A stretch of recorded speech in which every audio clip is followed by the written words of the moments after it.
Ang kwentong ito ay hango sa totoong buhay. Mula ito sa isa nating kabayan na itago na lamang natin sa pangalang Sander. Nangyari ito sa probinsya ng Ilocos. Masama ang loob ni Sander sa bata sa sinapupunan ng asawa. Ang totoo, gusto niya itong patayin bago pa maisilang. Kaso nga lang, bantay sarado na mga kuya. Kinulong siya sa kabilang tahanan. Nakatali ang mga kamay. Trinato na preso. Sa katunayan, hindi naman ganitong klase ng tao si Sander. Nagkataon lang na may nalaman siya sa paparating na sanggol. Ayon sa manghuhula, may tuturing na malas ang bata. Siyang papatay sa nakararami. Sa takot na maganap, binalakpas langin. Nung una, pinainom ang asawa ng pampalaglag. Bigo dahil nalaman kagad. Nagdahilan na hindi siya handa na maging ama. Pero para sa asawa, wala nang atrasan. Sinabi nito na hindi niya kailangan magpakaama kung wala namang balak. Sinubukang ipaliwanag subalit walang naniwala. Nang marinig ng pamilya, lahat kumontra. Lahat naging kaaway niya. Pinagpatuloy niya ang lihim na planong pagpaslang sa bata. Humigpit ang mga kapatid at kinulong siya. Imbis manatili sa tabi ng asawa mo, dahil malapit na siyang manganak, nandiyan ka sa loob na kulong. Ano ba kasing masamang hangin yung pumasok dyan sa kokote mo para pag-isipan ng masama si Neri? Sabihin mo nga sa akin, adik ka ba? Tanong ni Jumil, kapatid ni Sander. Sana man lang bigyan niyo ko ng oras na mapatunayan ang sinabi ko. Ang batang yan ay siyang papatay sa inyo. Pwede ba? Ako na nga itong nagmamalasakit ikukulong pa. Kuya, makinig ka sa akin. Huwag mo nga akong tawagin na kuya. Wala akong kapatid na mamamatay tao. Sariling anak pang nais patayin. Napabuntong hininga si Sander. Naupo na lamang sa tabi. Ilang buwan na ang nakalipas magmula nang malaman niya ang tungkol sa bata. Namasyal sa bayan si Ben noon para mamili ng mga gamit, subalit isang manghuhula ang lumapit. Binasa ang palad. Tinitigan sa mga mata. Sa pamamagitan nito natukoy ang kaganapan patungkol sa bata. Hindi pa nailuwal, pero magdadala ng matinding kamalasan. Ayaw pang maniwala nung una, pero dahil sa labis sa pag-iisip, hindi maiwasan ni Sander. Sa tuwing mapapatitig sa umbok na tiyan, mag-iiba ang pakiramdam. Babalutin ng takot ang pagkatao.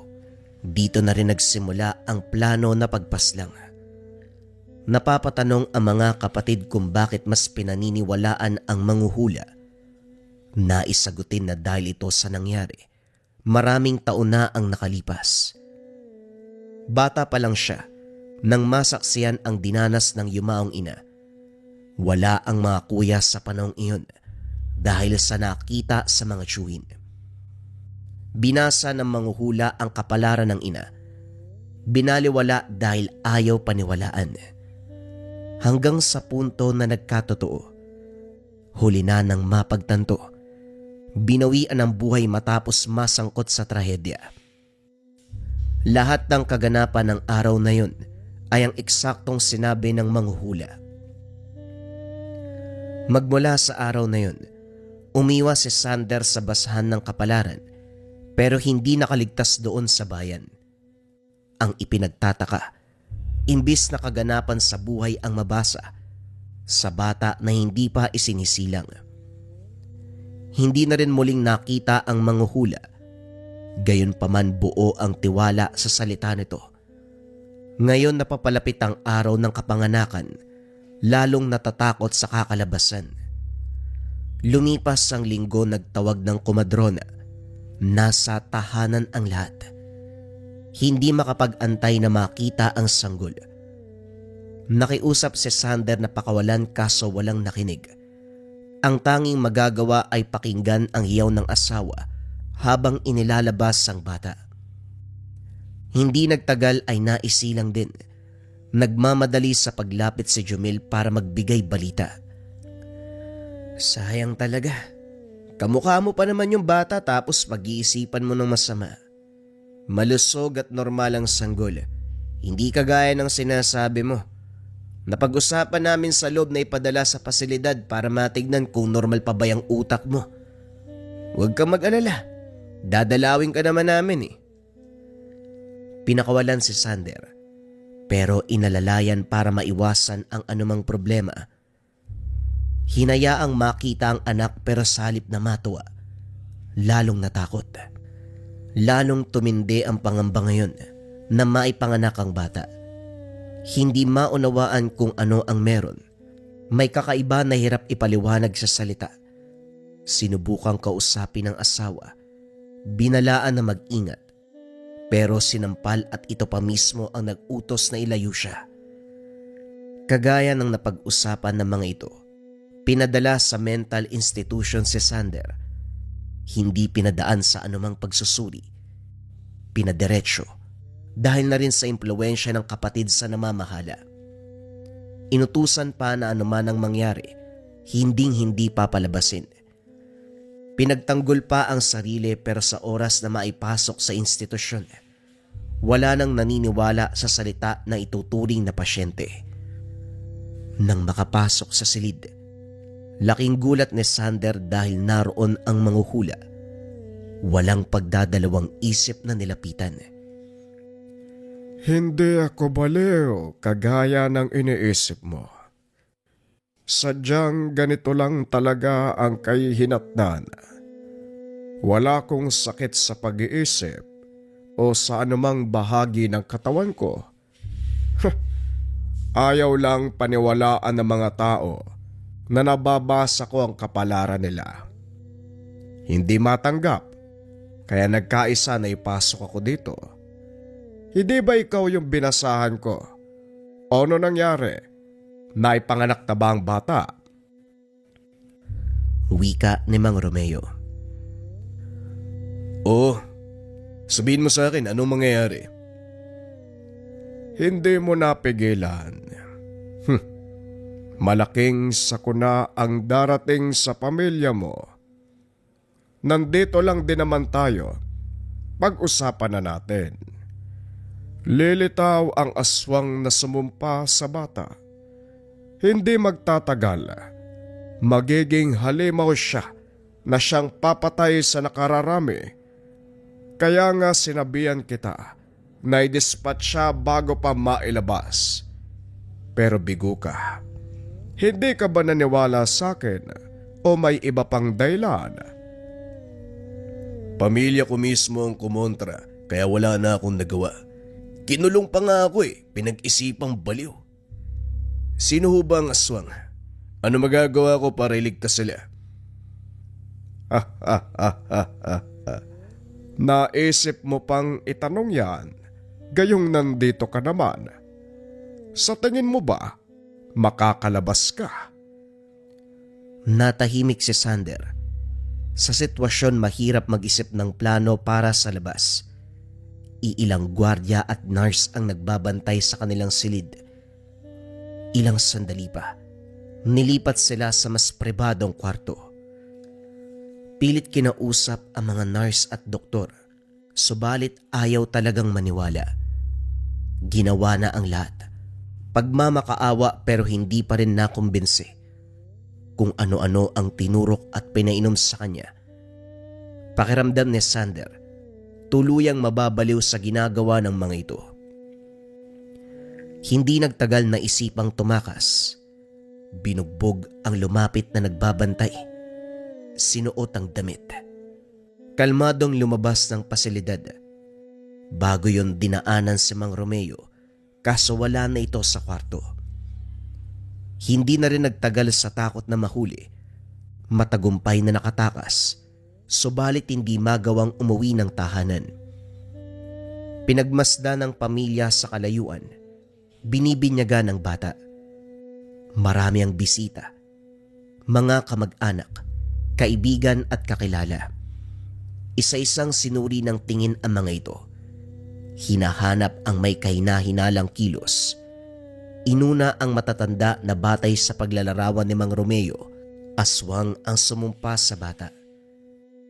Hindi nagtagal nasipat ang nasa dulo. Matandang halos takpan ng lahat ng balat sa haba ng kasuotan. Nilapitan nito ni Neri, asawa ni Sander. Nagawa pang ipakarga ang bata. Saglit lang dahil umiyak. Tuloy-tuloy ang salo-salo. Nagmamasid lang din si Sander. Nang umalis ang matanda, nagmamadali siya sa pagsunod. Hindi makapaniwala dahil habang naglalakad, bigla na lang itong naglaho. Nilibot ang paligid. Hindi na mahagilap. Bumalik ng tahanan at sa puntong ito, wala nang bisita. Naglakas loob si Sander na harapin ang pamilya. Sa pinto pa lamang humarang na si Jumil at Harold. Sumisigaw ang asawa niya at gusto siyang palisin. Asawa mo na mismo nagsasabi na umalis ka. At talagang tumakas ka pa. Gagawin mo talaga ang lahat para balikan ng bata, no? Sander, anak mo ang pinag-uusapan dito. Umayos ka. Huwag kang magpakademonyo. Ano ba kayo, kuya? Pinapalabas niyo na ako ang baliw pero hindi naman. Walang diferensya sa pagkatao ko at isa pa. Bumalik ako dito para maging ama. Upang maging asawa. Upang maging kapatid. Pasensya na kung pinaniwalaan ko manghuhula. Sana patawarin niyo ako. Nagkatinginan ang lahat. Hindi inasahan ang takbo ng kaganapan. Nadala sa pakiusap. Pinabalik siya. Hinayaang maging miyembro uli ng pamilya. Ginawang kapani-paniwala ang bawat kilos. Naging maingat sa galaw. Sa puntong ito, ilang beses dumalaw sa tahanan ang sinasabing kamag-anak. Kabilang dito ang matanda na balot ang katawan. Ayon dito, nalapnos ang balat matapos masangkot sa isang sunog. Nakakadiring tignan, kaya piniling balutin ang sarili. Ayon kay Jumil, si Aling Floresca ang pinsang buo ng yumaon nilang ina. Kamakailan lang din nakilala dahil nagmula sa malayong probinsya. Dito palang duda na si Sander. Sa naaalala, walang sino man nakamag-anak ang ina na nagmula sa ibang lugar. Lahat ng kadugo ay nasa iisang bayan lamang. Hindi maunawaan kung bakit nakumbinsi ang kapatid sa pagpapakilala ng matanda. May kasama pa itong masyadong matamis ang dila. Sinisiguro na bawat kwento ay kapani-paniwala. Nang magkaoras ay kinausap ito. Yung kasama mo pinsan ni nanay, di ba? Nanay mo? Ibig sabihin magkamag-anak tayo. Ang layo ng pinanggalingan nyo ah. Saan ba kayo nanunuluyan? Tanong ni Sander. Sabi lang sityo, may biniling lupa si tatay dati. May nakatayo na rin bahay kaya doon kami ngayon. Kung may oras ka pwede kang bumisita. Isama mo rin si Jumil, pati yung iba mo pang kapatid. Yung asawa mo at saka yung bata, sama mo. Ang bilis ng panahon, ano? Parang kamakailan lang. Pinanganak tapos ngayon lumaki na. Hindi sumagot si Sander. Palihim na pinagmasdan ang kilos ng lalaki. Si Aling Floresca naman ay nakipag-usap sa iba pang miyembro ng pamilya. Habang nakikinig sa halakhakan ng mga ito, hindi maitago ni Sander ang inis. Kanina pa gustong sumbatan, pero nagpipigil dahil mahirap magsalita ng walang patunay. Sa tahanan din ito, walang naniniwala sa kanya kung ibang bagay ang pag-uusapan. At dahil wala na ring magawa, sinarili na lang muna, patuloy na binantayan ang kilos ng mga bisita. Gabi na nang magsalo para sa hapunan, naglatag ng mahabang mesa sa bakuran. Iba't ibang putahe ang nakahain. Naupo ang lahat, sabay na kumain. Dito nakita ni Sander ang bahagi ng bibig ni Aling Floresca. Kung titignan, hindi naman nalapnos. Hindi katulad ng pagkwento nito.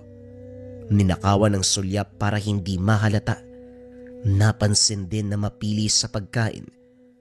Kanina habang nagluluto sa kusina, personal na sinabing huwag lagyan ng asin at sahog ang pagkain ng matanda dahil may komplikasyon sa kalusugan. Dumagdag pa dito ang pagdududa. Sinubok ito ni Sander. Nilagyan ng asin ng tubig. Akma na sanang iinumin pero biglang inilayo. Inutusan si Gael na kumuha ng bago. Pagkatapos nito, isa-isang tinignan ang bawat nakaupo. Sa kabutiang palad hindi siya nahuli. Sa oras ng pagtulog, binigay kay Gael at Aling Floresca ang bakanteng kwarto katapat ng silid ni Sander. Kahit madilim, naaaninag pa rin ang mga bagay-bagay dahil manipis na kortina lamang ang nakaharang sa pinto. Himbing na ang lahat, maliban kay Sander at sa dalawang bisita.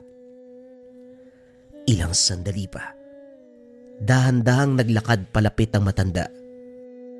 Tumayo sa paanan ng papag kung saan natutulog ang sanggol. Ngumiti nang makita ang bata. Si Sander na nasa kabilang papag, minabuting magtulog-tulugan. Palihim na inabot ang itak sa gilid, nang dahan-dahang inabot ng matanda ang sanggol. Sa hindi inasahan, natabig ang tubo. Lumika ng ingay na umagaw sa atensyon ni Aling Floresca.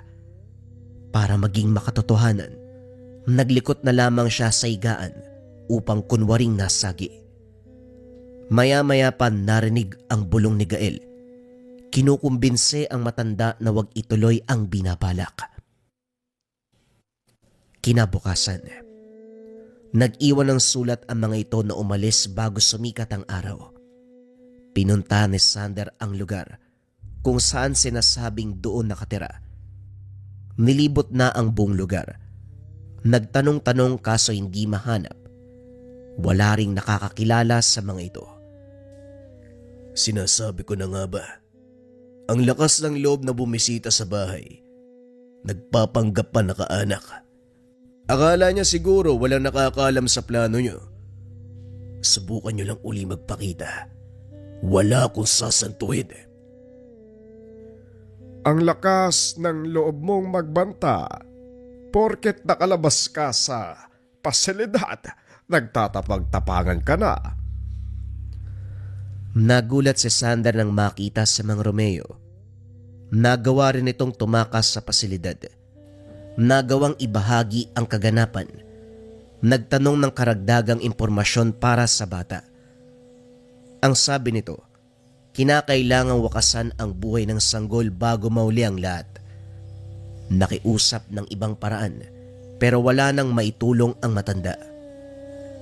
Sabihin niyo nga sa akin, ano ba talaga ang eksaktong mangyayari?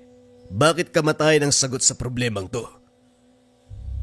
Kagaya ng sinabi ko noon, magiging halimaw ang bata. Mawawala ito. Babalik na may ibang katauhan.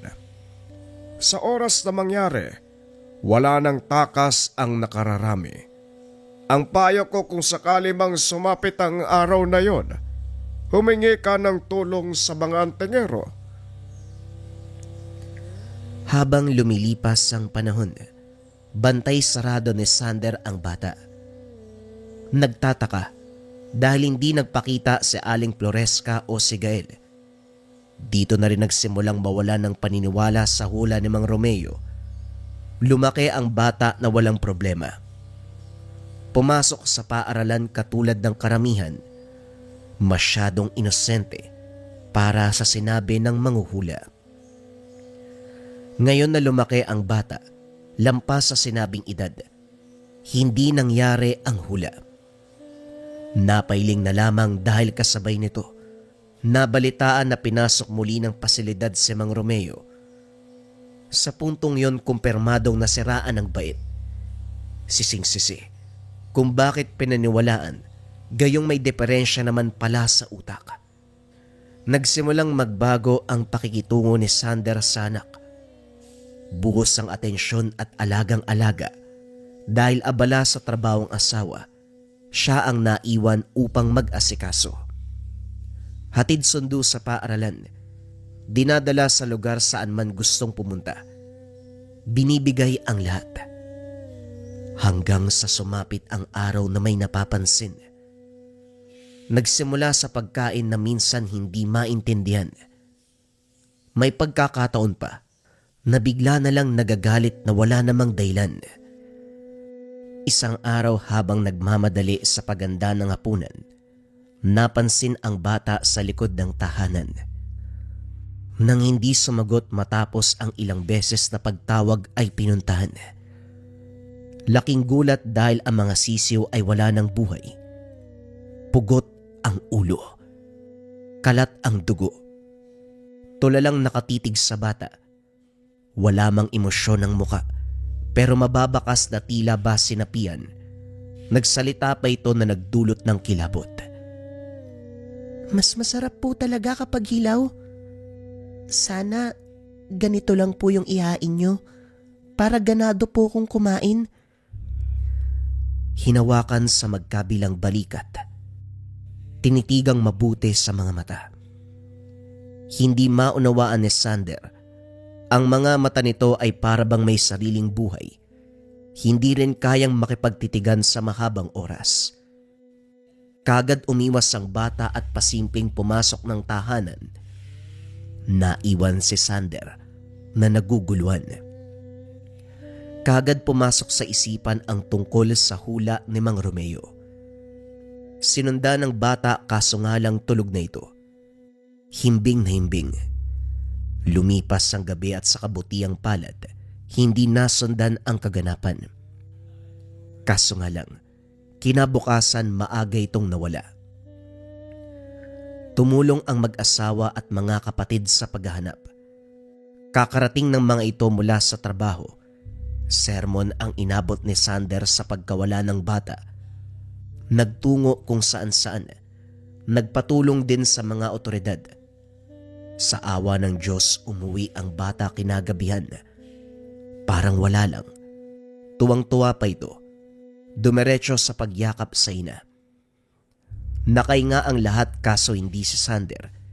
Hinigpitan ng pagbabantay sa bata.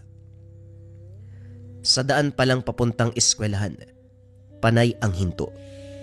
Matalim ang titig sa tuwing may madadaan ng buntis o sanggol na pinapaarawan sa tabi-tabi. Kakaiba ang tingin ng bata, yung bang takam na takam. Kagad sinita ni Sander bago may makapansin. Anak, matanong lang kita. Magmula nung bumalik ka, hindi pa tayo nag-uusap eh.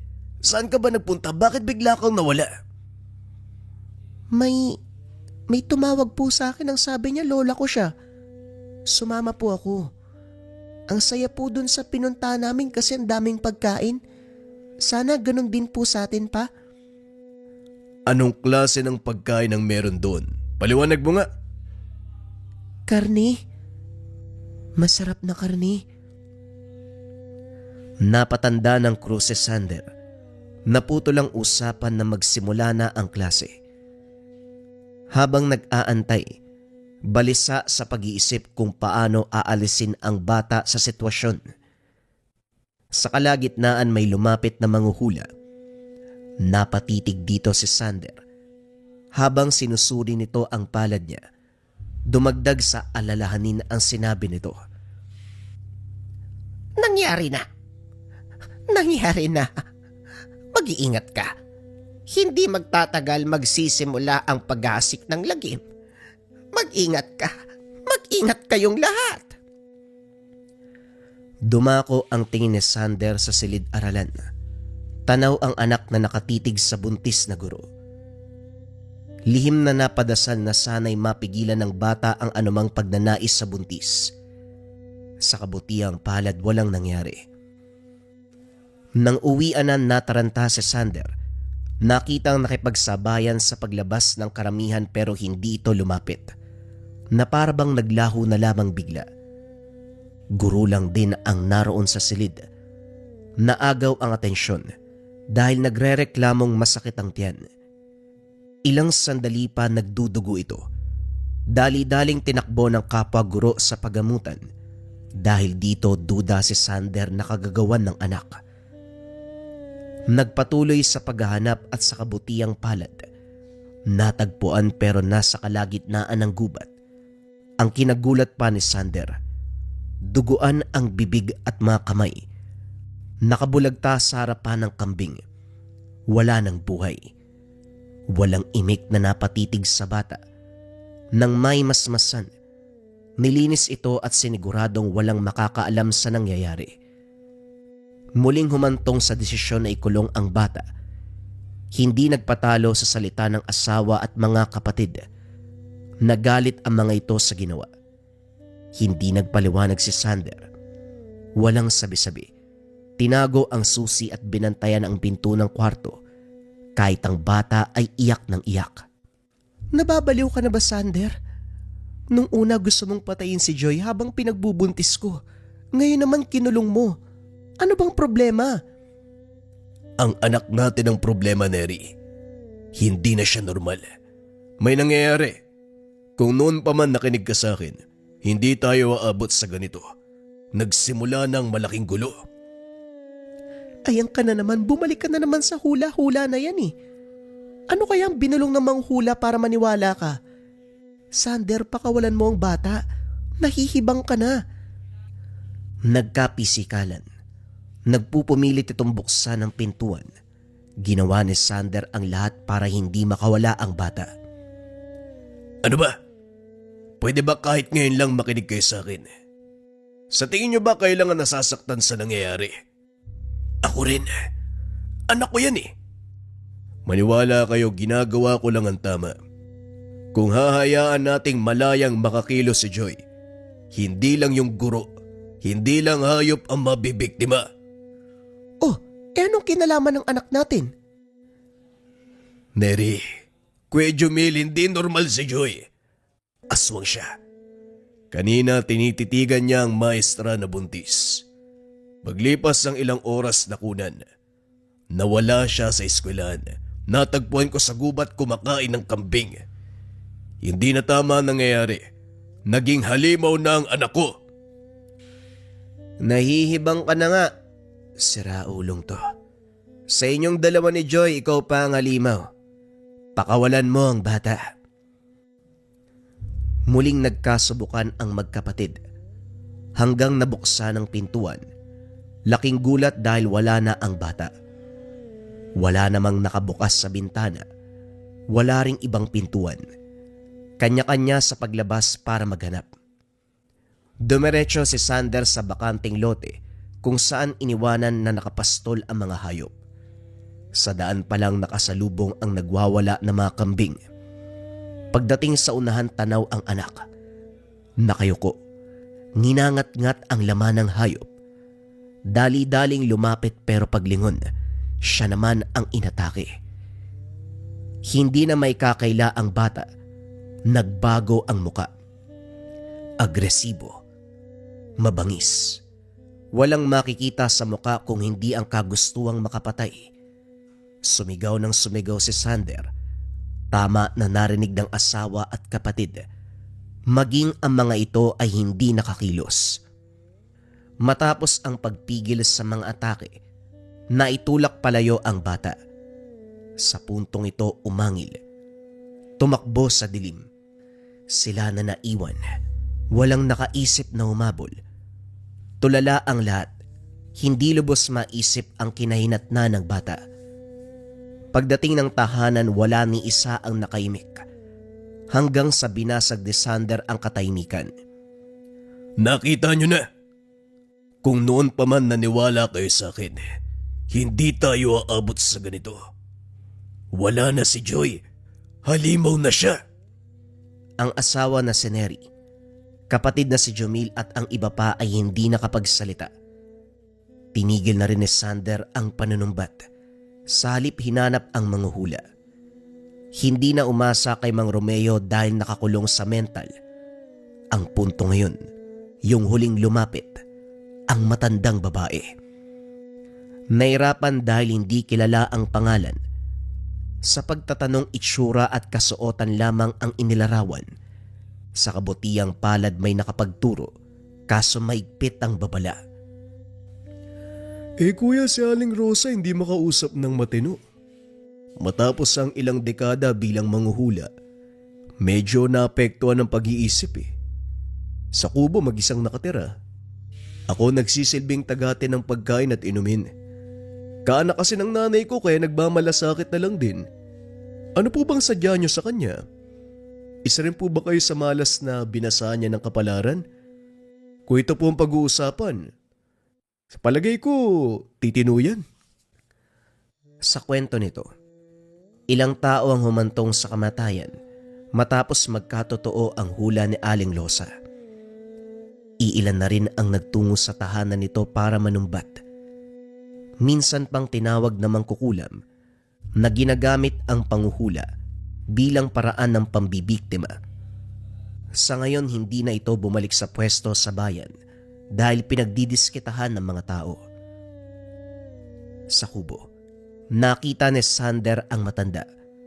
Nakarap sa dingding, nagsasalita mag-isa. Ang binabanggit nito ay mga tao na may kinalaman sa kanyang hula. Hanggang sa sinabi na ang pangalan ng kanyang anak. Dito na naging alisto si Sander.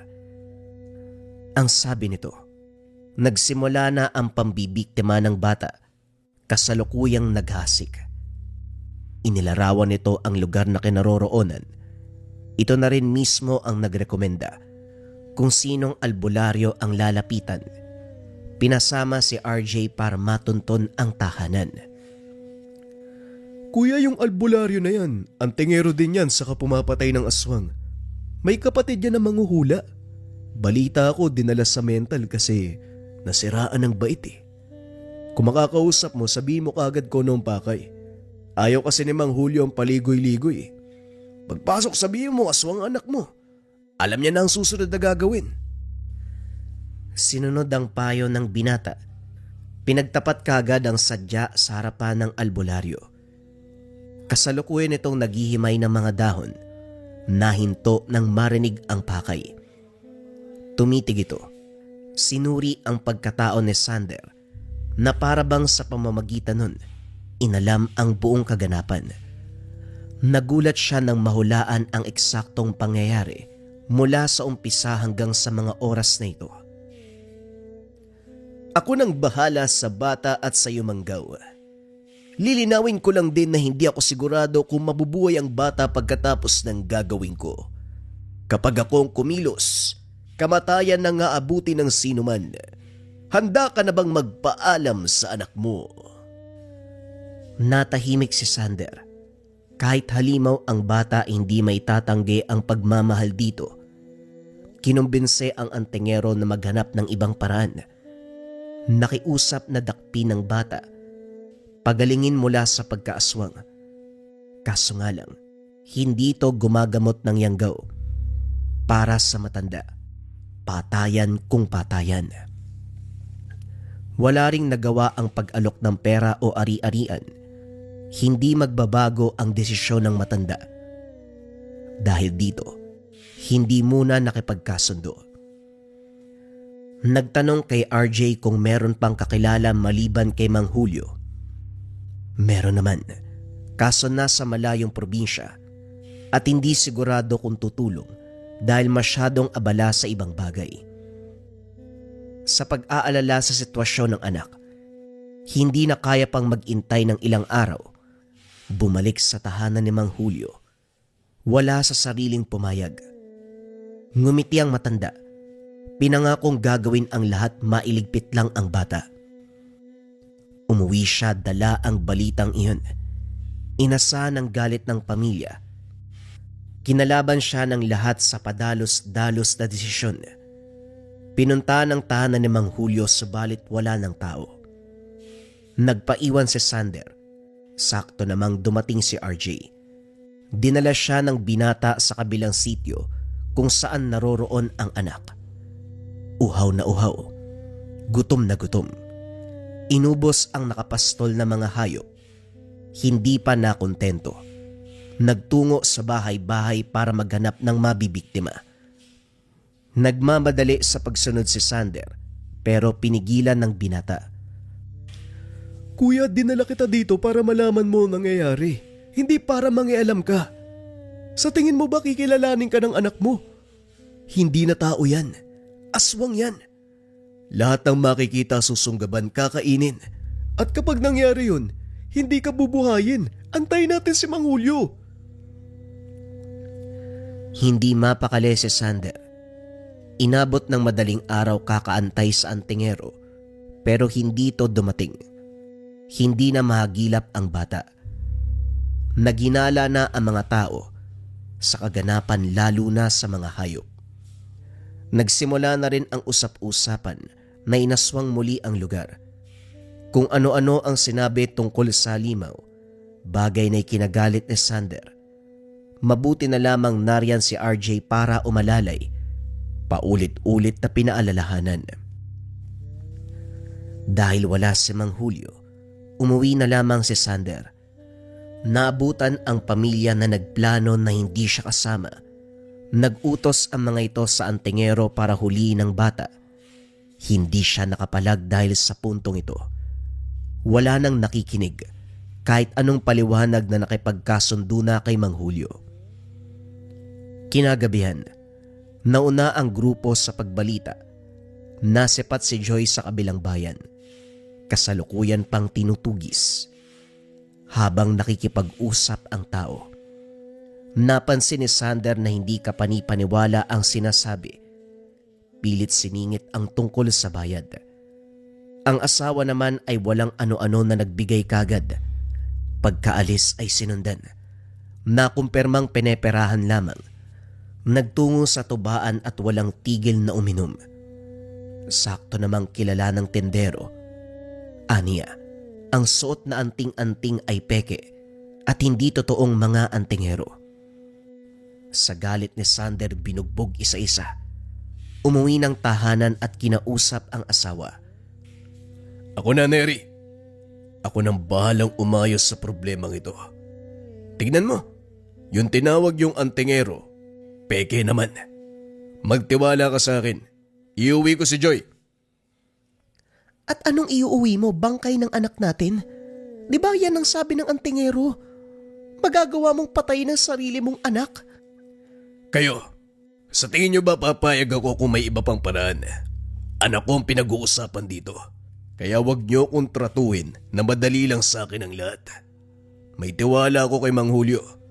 Makikiusap ako muli na wag patayin si Joy. Hanapan ko ng paraan. Iuwi kong buhay ang anak ko. Wag na kayong gumawa ng hakbang. Pinapalala niyo ang sitwasyon. Ako na ang bahala. Bumalik sa tahanan ni Mang Julio. Naabutan itong nagsasagawa ng ritual. Nakahanda na rin ang mga gamit. Habang pinapasadahan ng tingin, unti-unting bumigat ang pakiramdam ni Sander. Sa mga kagamitan pa lang, masasabi ng kamatayan ang magiging resulta. Wala pa akong ginagawa pero parang pinagsukluban ka na ng langit. Huwag kang umiyak. Hindi pa oras para lumuha. Nakita ko ang anak mo. Sa itsura niya marami na siyang biktima. Alam mo ba na kapag nakakain ng laman at dugo ng tao ang nayanggaw, maaaring hindi na ito magamot. Ngayon alam mo na kung ano ang aasahan sa kasunduan natin. Nag-iwas ng tingin si Sander nang tumitig si Mang Julio. Lantad na sa harapan nito kung ano ang kakalabasan ng lahat. Gayunpaman sinubukang kumbinsihin na wag patayin ng bata. Walang sagot ang antingero. Lumabas ito dala ang mga gamit. Habang nag-aantay hindi makatulog, iniisip pa rin ang mga posibilidad. Nagsusumamo sa may kapal na maging ligtas ang anak. Ang asawa at mga kapatid ay nagro-rosaryo. Lahat nakiusap sa Diyos. Sa kalangitan, napukaw ang atensyon ni Sander sa kalampag mula sa labas. Pagkasilip natanaw ang bata, pasuray-suray na naglakad palapit. Nagmamadali sa paglapit. Kinarga papasok dahil sa kalagayan. Walang malay. Punit ang damit. Madungis, nangangamoy, puno ng dugo ang katawan. Sandaling nawala sa isip ang tungkol sa pagiging aswang dahil nag-aalala ang lahat sa kasalukuyang kaganapan. Sa mga mata nila, isa lamang itong bata na inabot ng gulo sa daan. Hindi rin naunawaan ni Sander kung bakit maging siya ay nakalimot. Aligaga sa pagpunas ng dumi at dugo sa katawan ng bata. Ang asawa ay nagpalit ng damit. Ang mga kapatid, sina Jumil at Harold, lahat ay ginawa upang makatulong sa kanila. Nang may masmasa ng bata ay iyak ng iyak. Pinaliwanag ang sinapit sa labas. May lumapit na grupo at bigla siyang sinaktan. Pinagsabihan ng kung ano-ano. Pilit pang itinaboy kahit nagtatanong lang ng daan pauwi. Sa kwento ng bata, nakumbinsi ang lahat. Kanya-kanya sa paglabas ng salubin. Sinisisi ang grupo sa sinapit nito. Sa oras ng pagtulog magkatabi si Neri at ang bata, si Sander naman ay pumesto sa sala. Nalimpungatan ng makarinig ng ingay sa kwarto. Pagkasilip ng lambot sa nakita, nangisay ang asawa habang kinagat ng bata sa liig. Nang malagutan, bumaling ang bata kay Sander. Hinarang kagad ang mga braso para pigilan ang atake. Sumakto naman na nagising sina Jumil. Dali-daling hinampas ng tubo hanggang sa nakawala. Tumakas ang bata. Sino yun? Halimaw yun ah. Paano? Neri? Neri? Napasigaw si Jumil nang makita ang kalagayan ni Neri. Si Harold naman ay bumulot ng itak. Sinubukang sundan ng halimaw. Si Sander sa kabilang banda, tila tinakasan ng espiritu. Blanko ang isipan. Sa gabing ito, sinumpa ni Sander ang sariling anak. Nagsugbit ng patalim at saka hinanap. Kaso imbis na ito ang matagpuan, nakasalubong si RJ. Inutusan ni Mang Julio na papuntahin sa tahanan. Napag-usapan ang tungkol sa Yanggaw. Kinumpirma ni Mang Julio na isang matanda at lalaki ang nasa likod nito. Walang ibang sumagi sa isip ko hindi si Aling Floresca at Gael. Nang ilarawan ang itsura nakilala ni RJ. Ayon sa binata, ito rin ang tinugis ng kakilala maraming taon na ang nakalipas dahil sa kaso ng pagyanggaw. Ang problema hindi mahuli. Biglang maglalaho sa lugar. Hindi mag-iiwan ng anumang bakas. Hindi ko pa ginalaw ang anak mo dahil naisip kong unahin ang yumanggaw. Ngunit mahirap silang matuntun kaya babalingan ko ang bata. Wala nang atrasan. Diretso na ako sa plano. Patayan kung patayan. Manong, baka pwede mong dalin muna sa akin ang bata. Ito lang po ang pakiusap ko. Hindi ako mangangako. Hindi ko alam kung anong papasok sa isipan ko kapag nakaharap ko ang anak mo. Tignan natin. Sabay nagtungo sa tahanan ang dalawa. Pagdating doon naabutan ang kaguluhan. Si Harold ang kasalukuyang inaatake ng aswang. Hindi nakakilo si Sander dahil ang sumusugod ay walang iba kung hindi ang anak. Kinakagat nito ang muka. Saka lang tinigilan ng mapansin ang presensya ni Mang Julio. Sa likod ng bahay dumaan, biglang naglaho. Sinaklolohan si Harold, kaso hindi mamukaan dahil sa laki ng kagat. Dali-daling tinakbo sa kalapit na bahay para sa dagdag tulong. Dinala din ito sa pagamutan. Naabutan doon si Jumil, nakakalabas lang ng gusali. Hindi makapaniwala sa nalaman. Sander, ano to? Nasa morgue pa ang asawa mo. Tapos si Harold naman. Ano bang nangyayari? Huwag mo nang itanong dahil alam mo na kung ano nagaganap. Ikaw na muna ang bahala dito sa ospital. Hahanapin ko si Joy. Jumil, tayo na lang ang natira. Patay na si Neri. Nag-aagaw buhay si Harold. Ikaw ang magpasya. Bubuhayin ba natin si Joy o hindi? Natahimik ang kapatid. Baka sa mukha nito ang halo-halong emosyon. Hindi na nag-antay pa ng sagot. Nagmamadali sa pag-uwi si Sander. Nilibot ang taniman. Sinuri ang bawat sulok. Maging ang kamalig na tambakan ng mais at palay. Maaamoy sa hangin ang samyu ng aswang. Hindi nagtagal lumitaw si Mang Julio. Maging ito ay hirap hagilapin ng bata. Huwag mong ilalayo sa iyo ang bagay na to. At sa oras na lumapit ang bata, isaboy mo ang langis. Gawin ang lahat upang maitali ito sa kamay niya. Pwede rin sa ibang parte ng katawan basta kumapit. Nag-abot ng langis at lubid si Mang Julio. Nang marinig ang kalusko sa likod bahay, alisto ang lahat. Magkabilang direksyon ang tinahak. Pag-ikot na bungaran ang bata. Nasaan yung tao? Duguan at humahagulgol. Diretso ang tingin kay Sander. Tawag ng tawag. Dahan-dahan pa itong humahakbang palapit, pero nagbigay ng babala si Mang Julio. Sa kabilang banda, mahirap para kay Sander makipaglaban sa emosyon. May parteng nagsasabing yakapin ang bata dahil sa itsura nito. Takot na para bang walang alam sa nangyayari. Si Mang Julio naman panay pukaw ng pansin. Hindi nagtagal umatake ang tengero, kaso biglang nag-anyong aswang si Joy. Walang pagdadalawang isip na sumugod. Tumilapon ang antengero. Masyadong mabilis ang galaw ng aswang. Mahirap sabayan. Nabitawan ang langis, patalim at lubid. Pilit pinipigilan ang mga kukong walang tigil sa pagkalmot. Sa ganong sitwasyon, panay sigaw ang matanda kay Sander. Inutusang isaboy ang hawak nitong langis, pero nilamon ng takot at awa para sa bata.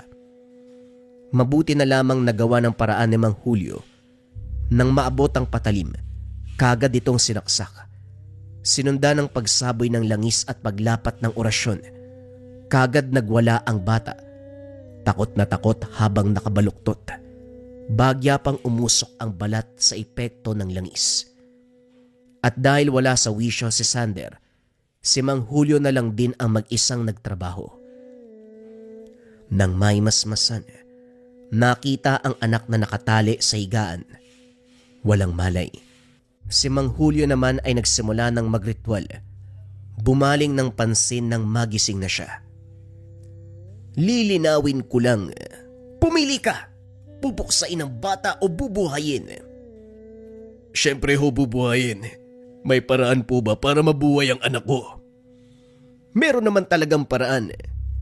Kaya nga kita tinatanong para magkalinawan.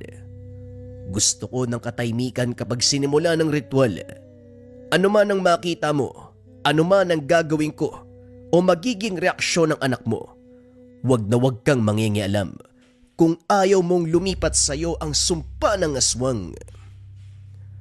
At dahil walang malay ang bata, si Mang Julio ang bumuka ng bibig nito para ipainom ang langis.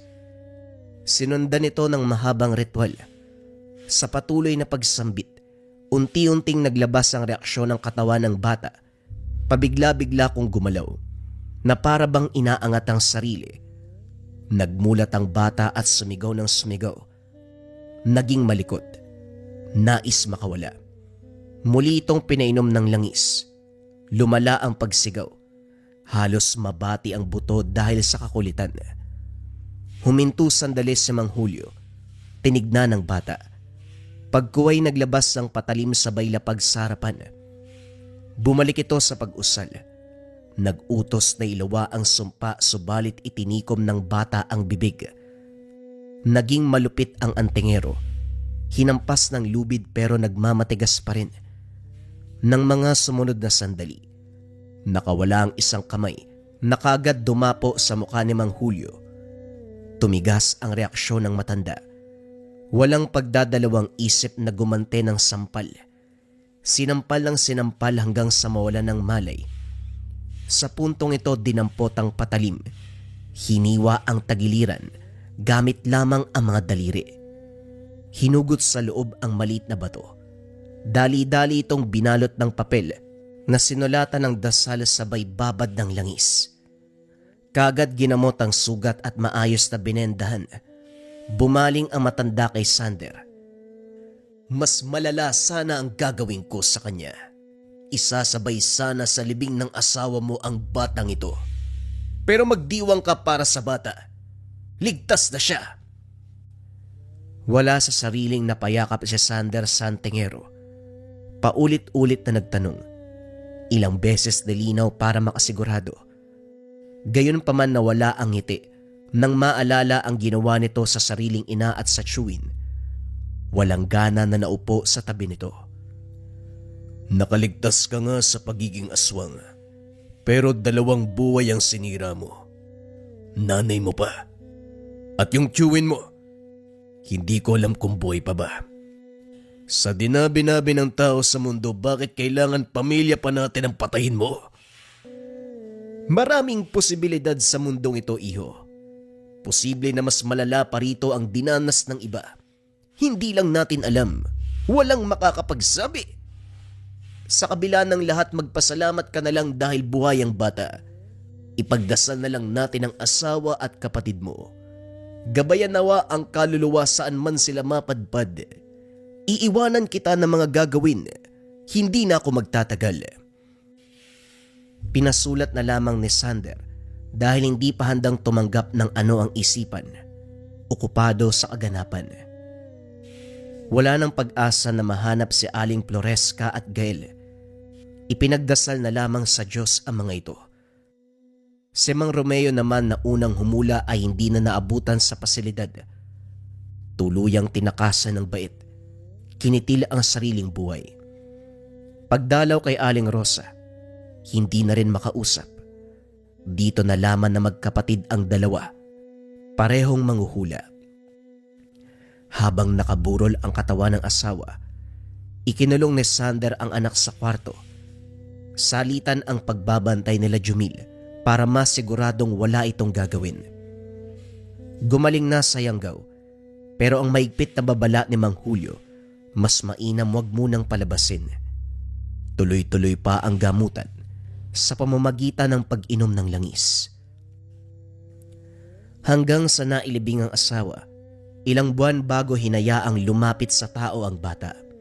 Maging si Harold na himalang nakaligtas sa kamatayan, lumipat ng bahay. Hindi kayang humarap sa pamangkin dahil malinaw pa sa alaala ang nangyari. Nakiusap naman si Sander na wag ipagsabi ang nalalaman upang maiwasan ang gulo. Ang bata sa kabilang banda, wala itong ideya sa kaganapan. May pagkakataon na sinadyang banggitin. Wala itong reaksyon. Walang maalala. Magmula sa araw na yon hanggang sa nagkaedadang bata, patuloy pa rin sa pagbabantay si Sander. Kung magpapaalam itong lalabas ay sasamahan. Kahit noong nakapagtrabaho, hatid sundo para lang makasigurado. Umalalay naman si Jumil kaya naging madali ang lahat. Para sa bata, na walang kaalam-alam kung ano ang dahilan ng maigpit na pagbabantay, inisip na lamang na mahal siya ng ama at Chewin. Sa ganong paraan na lang din, pinaniwala ni Sander at Jumil. Masalimuot ang karanasan para sa kanilang pamilya. Hindi pinaniwalaan si Sander sa simula. Naumantong sa kamatayan ng mga mahal sa buhay. At ang pinakamasakit pa, sa tuwing nakikita ang mukha ni Joy, naaalala ang karumal-dumal na kaganapan. Biktima lang din kung titignan si Joy, pero hindi maiwasang maramdaman ang pait at sakit sa tuwing makikita ang kanyang itsura. Ang payo ni Sander para sa mga nakikinig na kabayan, huwag baliwalain ang mga babala ng mga tao sa paligid. Walang mawawala kung mag-iingat. Walang mawawala kung susubukang makinig. Dahil ang simpleng pakikinig, maaaring magligtas sa kamatayan na dulot ng aswang.